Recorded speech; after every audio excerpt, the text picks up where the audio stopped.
Best varicose wines చికిత్సనే పొందండి. నొప్పి లేని చికిత్స కోసం సంప్రదించండి ఎవిస్ హాస్పిటల్.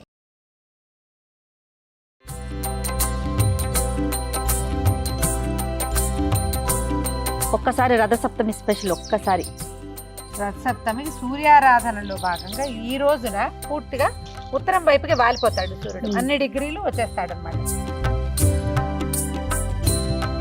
కానీ చూడండి, ఎప్పుడు స్టూడియోలో ఉండే కన్నా బయటకు వస్తే పక్షుల అరుపులు, కేకలు, కిలకిలా రావాలి. ఎంత బాగున్నాయో. చక్కగా దీన్ని అలంకరించుకోవటం రథాన్ని. ఇంకా పువ్వులు ఇంకా పువ్వులు పెట్టి పువ్వులతోటి ఏం చేసినా చెయ్యొచ్చు. ఆనంద కర్పూర నీరాజనం దర్శయామి ఏకాంతాయ కళ్యాణి దేవి అర్చనామి.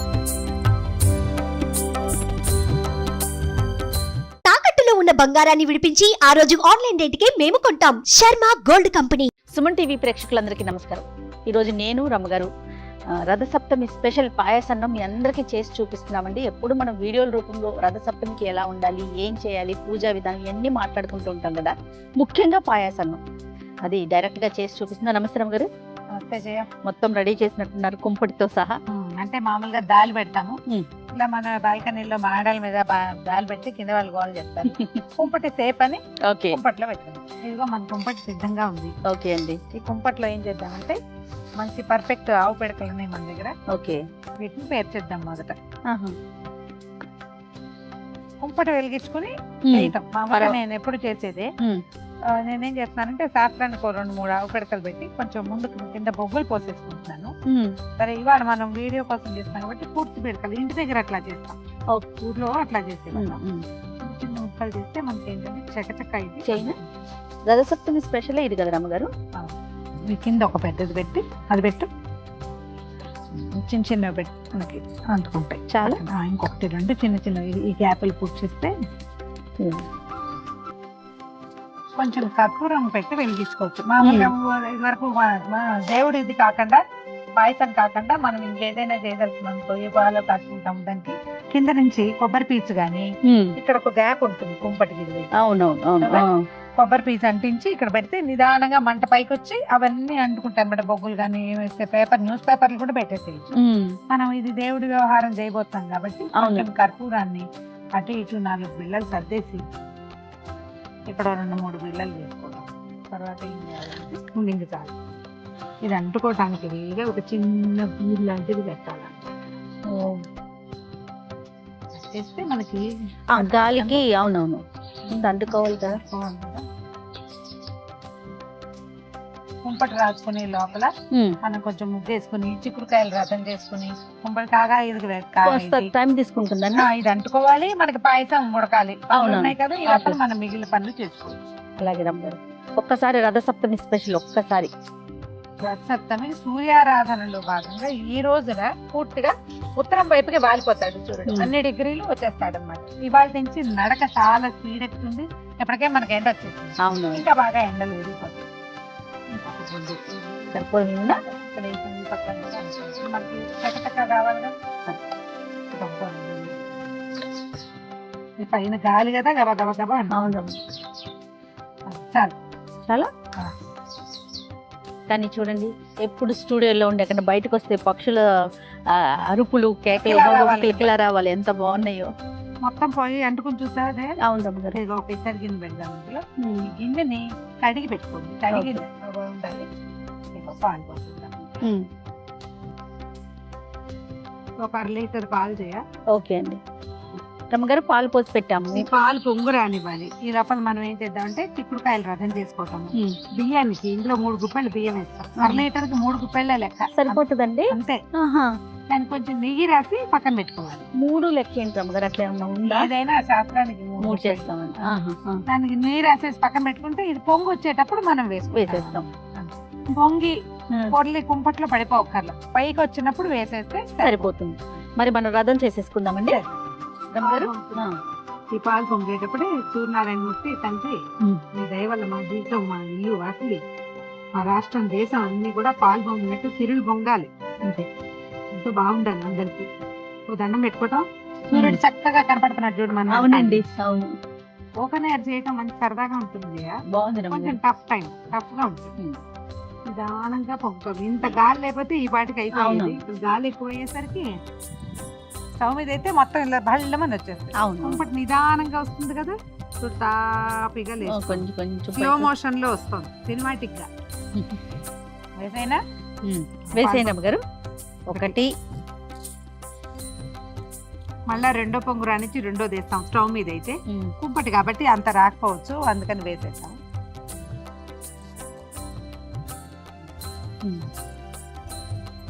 మూడు చిటికలు తీసివేయి నువ్వు కూడా. చిటికంటే తెలుసా అది.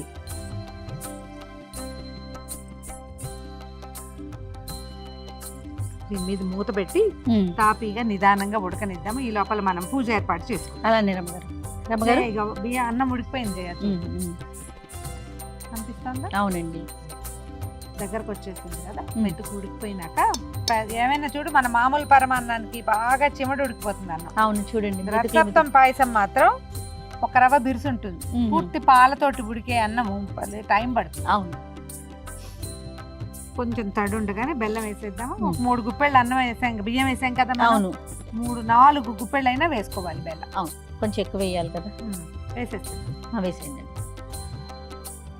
మామూలుగా మనం కరగబెట్టి వేసుకుంటున్నాం. కొంచెం మంచి బెల్లం చూసుకుని వేసుకుంటే ఇది విరిగిపోకుండా ఉంటుంది. అవును, ఒక్కసారి పైకి కిందకి కలిపేసి 4 నిమిషాల పాటు ఉండనిస్తే అదే నిదానంగా కలిసిపోతుంది.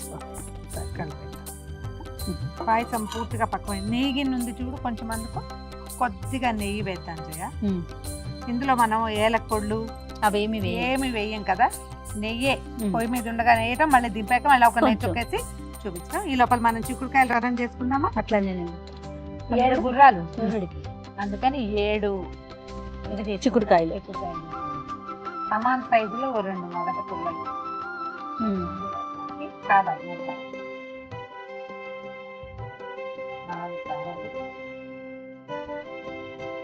రథం కోసం అంటే 5 పూచిక పుల్లలు పిక్స్ తోటి కూడా చేసుకోవచ్చు. అవి ఈవెన్ సైజులో కూడా ఉంటాయి. కాయలు ఇది కూడా ఇది ఎటు పెట్టామో దీన్ని కూడా అట్టే పెట్టుకోవాలి. గింజలోకి గుచ్చితే గట్టిగా ఉంటాయి. అవును, కండలో కాక. ఇది రథం అంటే రథం షేప్ లో ఏం చెయ్యం. శాస్త్రానికి ఈ చిక్కుడుకాయల రథాన్ని చేస్తాం. 7కి లెక్కేంటమ్మ గారు? 7 గుర్రాలు ఆయన గుర్రాలని. సప్తాశ్వరథమారూఢం ప్రచండం కశ్యపాత్మజం.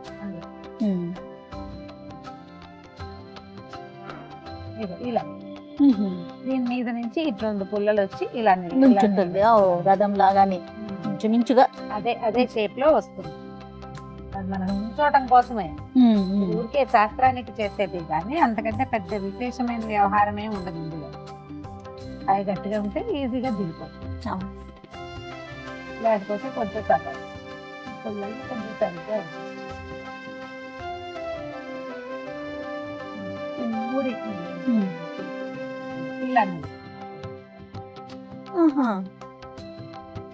రథం గోపురం లాగా వస్తుంది. అదే అంతే. ఇంకా ఇందులో ఏవో పరమాద్భుతాలు ఏమీ ఉండవు. అద్భుతంగా చేసే ప్రక్రియ ఇది ప్రక్రియ కాదు. రెండోది ఏంటంటే ఇది ఒక విధానం ప్రకారం మనం ఆయన్ని కూర్చోబెట్టాం. ఈ కింద ఏదైనా ఎత్తుగా పెట్టుకుంటే కరెక్ట్ గా కూర్చుంటుంది.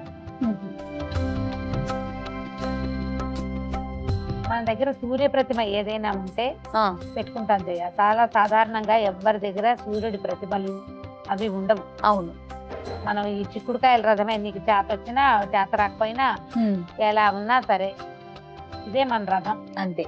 దీని మీదకే మనము ఇప్పుడు ఇక్కడే ఉన్నాడు కదా, మనం వెనకాలే సూర్యుడు ఉన్నాడు.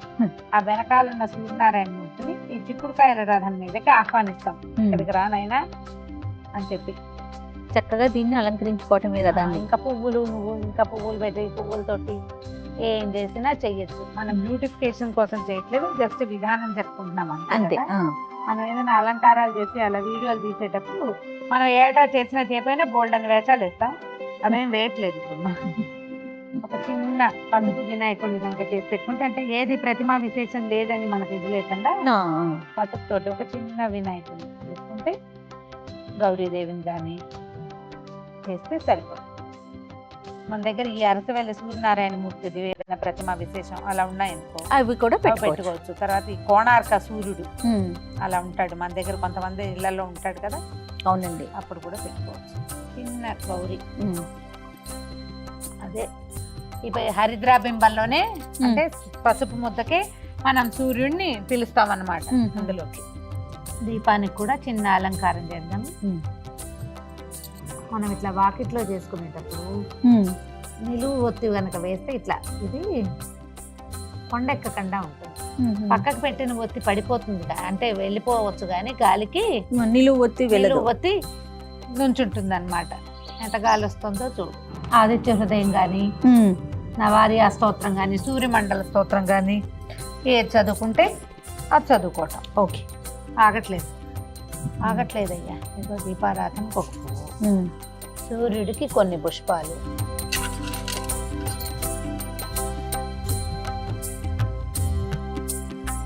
సర్వదా జయమంగళం తదేవ లగ్నం సుదినం తదేవ తారాబలం చంద్రబలం తదేవ విద్యాబలం దైవబలం తదేవ లక్ష్మీపతే తేంగ్రేగం స్మరామి గురుర్బ్రహ్మ గురుర్విష్ణు గురుదేవో మహేశ్వర గురు సాక్షాత్ పరబ్రహ్మ తస్మై శ్రీ గురవే నమః.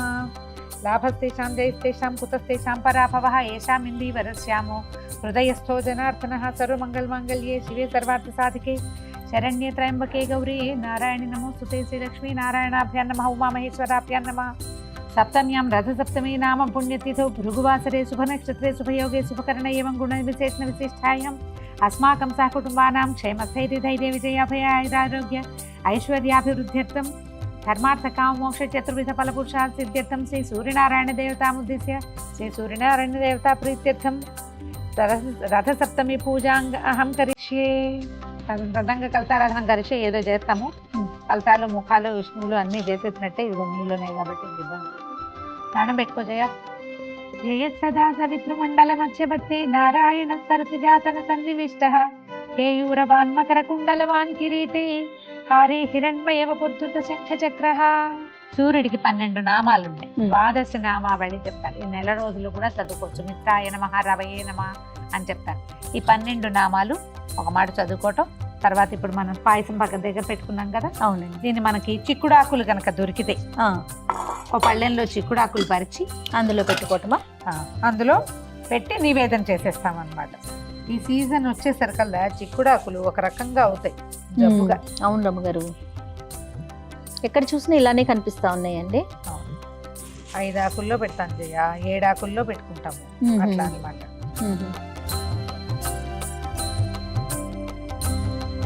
మిత్రాయ నమః.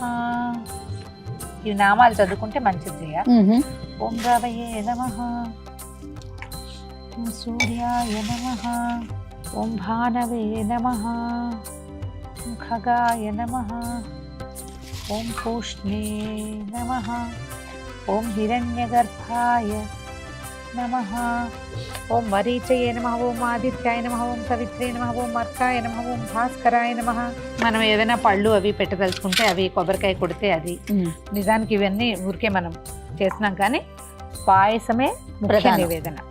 ఓం భూర్భువస్సువర్యేణం భర్గో దేవస్య ధియో యో నః ప్రచోదయాత్ తాపో జ్యోతిరసమృతం బ్రహ్మ భూర్భువస్సువరం తత్వం తత్వేన పరిశించామి అమృతమస్తు అమృతోపస్తరణమసి. ఓం ప్రాణాయ స్వాహ, ఓం పానాయ స్వాహ, ఓం వ్యానాయ స్వాహ, ఉదానాయ స్వాహ, సమానాయ స్వాహ. భాస్కరాయ నమః తాంబూలం సమర్పయామి. ఓం ఆదిత్యాయ నమః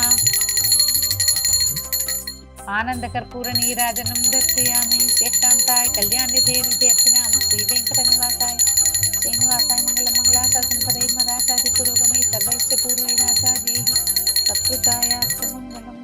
రథసప్తమి పూజా విధానం అంటే ఏదో విశేషంగా చేయాలనుకోవద్దు. పాయసం చేయటం చాలా ముఖ్యం. పొంగే పాలల్లో బియ్యం వేసి పాయసాన్నం వండటం, కొంచెం సూర్యబింబం కనపడే చోట ఒకసారి నమస్కారం చేసుకుని నివేదన చేయటమే. చిక్కుడుకాయలు రథం చేసుకుంటామా, చిక్కుడాకులు దొరుకుతాయా, వాటికంటే మన లోపల ఆస్థ చాలా ముఖ్యం. ఇంత వివరంగా నేనేం పెద్ద వివరంగా చేయలేదు, ఒక మాదిరిగా చేస్తాం. ఇంత మాత్రం చేసినా సరే మనకి లోపల ఉండటం, పగలు భోజనం చేసి సాయంకాలం ఉపవాసం చేయటమే దీని లక్షణం అన్నమాట.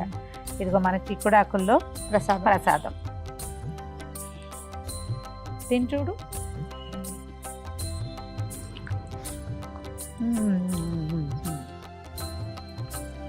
కుంపట్లో చేసిన ప్రసాదం. ఈ మాఘమాసం అంతా ఏమీ చేయలేకపోయినా స్నానం చేసి సూర్యుడికి దండం పెట్టుకోండి. అలాగే నమ్మగారు.